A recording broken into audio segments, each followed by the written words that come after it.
So let's talk about the topic of manufacturing. Manufacturing climbing holds cast with PU, polyurethane. So what do we need for that? You need a foam like this one here. This is a PU foam. There are different grain sizes available. We have something like that too. And everyone really has their own specific material in terms of graininess. Then a silicone mold is needed. It's also important that it is the right silicone. We have one that works very well with our resin.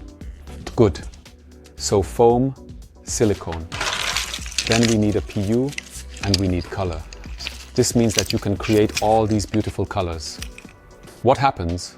I take a PU, polyurethane, which consists of two components, an isocyanate, and a polyol. Clemens can tell us more about what it is and how it works later. I have the silicone mold. I pour into it, either with the L version by hand or with the S version using the machine. We can also see later how that works.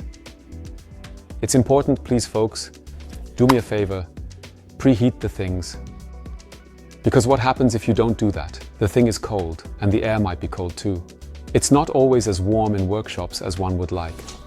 We pour the hold in there, let's say one like this, so thick, hardly anyone does that anymore. Most of them are what you call hollow bags. That makes sense too. Let's say an 8mm wall thickness is ideal. What is happening? The material starts to react. A and B find that the molecular chains need to be built up and heat is generated in the process. That's a good thing. And the thing also needs a bit of heat. Only in the cold silicone mold does it naturally remain cold on the outside. Any heat that is produced diffuses, so to speak, into the silicone or into the air. So it starts to react in the middle. It gets warm and it begins to shrink. This is the case with two components, as they shrink a little during the reaction. Now it gets warmer in the middle faster than on the outside. The liquid material is pulled a little away from the outside and we get sink marks. We get what are called, as Clemens always says, blisters, which means that there was already material on the surface and behind it, it is hollow. You can see here, for example, these are spots, these sink marks, and we have a miserable abrasion resistance because it is actually just a foam. So do us a favor, preheat the things, and when they are cured, you can also cover them to keep the heat in.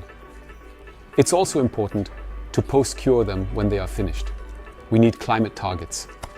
We need 8 hours at 80 degrees. 8 hours at 80 degrees is great. Then the performance on the wall will be just as you want it. Otherwise, we have a problem. So, a very simple procedure to manufacture climbing holes with duranity.